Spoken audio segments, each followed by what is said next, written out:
In the past few months, I have received a lot of guff for not owning a Kyle Larson Race Win 124 scale diecast. Of course, most of that is coming from my pal here on YouTube, Bushwhacker Reviews, but nonetheless, the claim was legitimate. If you've got a favorite driver, it's always nice to have a Race Win 124 of one of their wins, assuming, of course, they have won a race. That changes today because we are taking a look at Kyle Larson's race winner from the Firekeepers Casino 400 at the Michigan International Speedway. Now, Kyle Larson has kind of been the master of the 2-mile ovals in NASCAR. He's won the last 3 events at Auto Club and both Michigan races last year. And hopefully with Auto Club coming up once again, he'll make it 4 in a row at the 2-mile tracks. But this is a particularly special diecast, and that's why I decided to make this my Kyle Larson race winner I add to my collection, because of the fact that not only is it a movie-themed car, it's based on, or the scheme, I should say, is based on Cars 3. We'll talk about the controversy relating to that a little bit later in the video. But this is also going to be one of the last Target diecast ever produced, as far as I'm aware. It may be the last one. I think maybe there's another Larson diecast coming down the line with Target on it, but it's one of the very last ones. So I figured this is the best time to get one of these because I'm a sucker for the Target scheme, and this one in particular hits my nostalgia funny bone in a lot of ways. So these race winner diecasts from Lionel actually give you quite a bit of value. The first thing you get that's kind of special is this race winners card, where you can see a photo of Kyle Larson and a very conspicuous blank space on his uniform. There's the trophy that he won, and here are some stats. I find it interesting that he led almost half of the race. If he had led 4 more laps, he would have had half of the race to himself, but unfortunately, Kyle just couldn't quite get there. And you can see a little bit more about the race here. Actually, really not a whole lot about the race, actually. Just kind of very, very vague talking points. Let's see if we can see, is the Cars 3 logo? Yep, I can see it. Cars 3 logo, it's there. Sue him, Disney. Sue him. I can see it. Anyway, so you get that card, but you also get, I think that's going to stay up, you also get a pretty cool thing, which is a race winners sticker. So that's pretty neat. Obviously, there's a couple on Mr. Larson's car here, but this is another one, and it's actually a decal. You can actually stick this on your car if you wanted to. I don't think I'll stick this on my car. I think I'll hold on to it, but you never know. And another kind of really cool feature I always find is that they include actual confetti from the victory circle. Now, here's something I've always been interested in, and anybody who's reviewed these diecasts I've never seen do this before. But I'm interested, does the confetti in my little baggie smell like booze or Gatorade or whatever they were spraying in Victory Lane? So I'm going to do a little sniff. I'm going to do it right in front of the mic, so... no, it doesn't really smell like anything. So I don't know if they sanitized this or if it's fake news that this is real confetti that was on this car. But regardless, there's confetti. Pretty cool little feature, but obviously, and I knew that was going to fall over. There we go. Stay. But the main attraction, of course, is the diecast, so let's go in for a closer look. So here's a look at the diecast out of the box, and rather than fumble around on camera trying to get the freaking hood open, I figured we'd just start with the hood open and also the trunk lid open. So let's take a quick look inside there, since everybody always likes to look at the detail, even though it's pretty much the same across the board. And then, of course, in the rear here, you've got the fuel cell. I believe this is going away pretty much full stop for the 2018 diecast. And then, of course, this was hard for me to do. So, or hard to me to keep up, but the roof flaps do deploy. There we go. The roof flaps deploy, so you can stay safe and on the ground. So that's all the opening features, but obviously, again, the paint scheme is kind of the main draw of this, and of course the damage and the race-winning confetti all over it. But now it's time to talk about the, I guess you could call it an inaccuracy, but really it's more of a necessity to get this diecast produced. On the real-life car, this Cottonelle logo is significantly smaller and moved about to this location.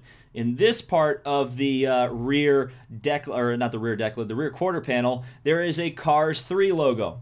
However, Lionel could not produce Cars 3 diecast. The reason for that is if you have been living under a rock for the past 12 years, you will have, or if you haven't been living under a rock for the last 12 years, I should say, you will probably have heard of these little diecast from Mattel. Well, it turns out Mattel has the exclusive license to produce any Cars merchandise that are diecast. So Lionel does not have that license, and therefore no Cars 3 for you on this car. However, they were able to get the Lightning McQueen lightning bolt on there, which, that's really the main draw of the paint scheme anyway. So as long as they could get that on there, that's important. Now, another little note about that old lightning bolt. This was another kind of nostalgic trip for me because, of course, if you're a fan of my channel, or at least know of me at this point, you know I'm an IndyCar fan. So definitely when I get an opportunity to buy a lightning bolt target car, you know I'm going to get it. And the other interesting thing about this is this now becomes the last Target lightning bolt scheme officially. Move over Scott Dixon at Sonoma. That's no longer the last lightning bolt scheme. It's this one, and the Target lightning bolt in its last race got a win. So kind of a cool little bit of trivia there. So let's take a look around this diecast, and then we'll go in for some close-ups. Definitely an interesting paint scheme. I wish they would have done this in a standard release, but again, he only ran it once. There were several other drivers who actually ran Cars 3 schemes in this race, and even in the Xfinity series. Bubba Wallace had one, who of course voiced a character in the movie. They also had Chris Buescher had one that actually had Rusty's logos on it. Clint Boyer had one, and also Eric Jones, even though Jones' car wasn't really Lightning McQueen inspired. I'm not really sure what it was inspired by, but it had Cars 3 logos on it, so whatever. It didn't win the race, so who cares? One of the big, now this is going to be controversial, one of the things I really don't necessarily like about Racewind Diecast is the confetti all over them. I think I've stated this before, but personally, I wish that the Racewind Diecast would be as they cross the line, not as they're sitting in victory lane. I'm sure people will disagree with me on that one, but I definitely like I like seeing the grime and dirt and dings on it. I'm not the biggest fan of the confetti. As you can see, there's definitely a lot of grit on the front of the car, as you would expect. A little few pieces of tape, some other things down here. Not sure what that's all about. Somebody let me know what these little scoops are. Oh, is this... I think they were doing a different aero package at Michigan that year, weren't they? Or this year. Or next year. I don't know. Are they still using that aero package? I don't remember. Let me know in the comments. And then, of course, on the side here, you've got just very basic damage. This is not a very heavily damaged car. He didn't tear it up after the race. There's a lot of damage on this side of the car. I actually rewatched the end of the race, and on the last restart, Hamlin doored Larson pretty hard, actually. Not a real shocker considering Hamlin and his driving style. But yeah, he doored him pretty good. So all this damage, I think, is courtesy of Mr. Hamlin. And here is the inside of the rim. Lots of detail in there, so definitely like that. And it's all the same around the four corners of the car. You can just see the two race winner stickers on there. And definitely an interesting livery. You can see the dark red kind of swoop around here. Not sure what was going on there, but it's kind of interesting regardless. Energizer on the back, and kind of one of the unfortunate things about this low downforce spoiler for these 124 scale cars, they don't really sit flush.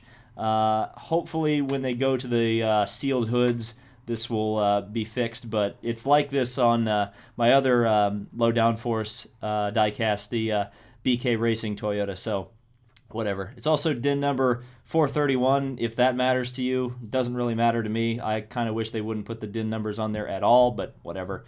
A little bit of scuffing there on the outside. Interesting to note that doesn't look like Larson really got in the outside wall all that much during this race. Of course, he's the master of the high line. And here's an interesting thing. One race winner sticker on this side and two on this side.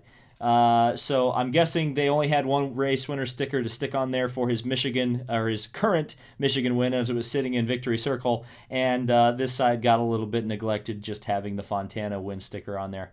Boy, I'm going to miss these Target schemes. I just love seeing all these big sponsors that the fans can support on there. But this side is definitely a little bit better because you can actually see the livery a little bit more without all the confetti all over it. And of course, the front wheels do turn. I do like these NASCAR Diecast. They do, especially the higher end ones like these race wins, definitely have a lot of detail. I definitely like on the bottom here that the springs actually work.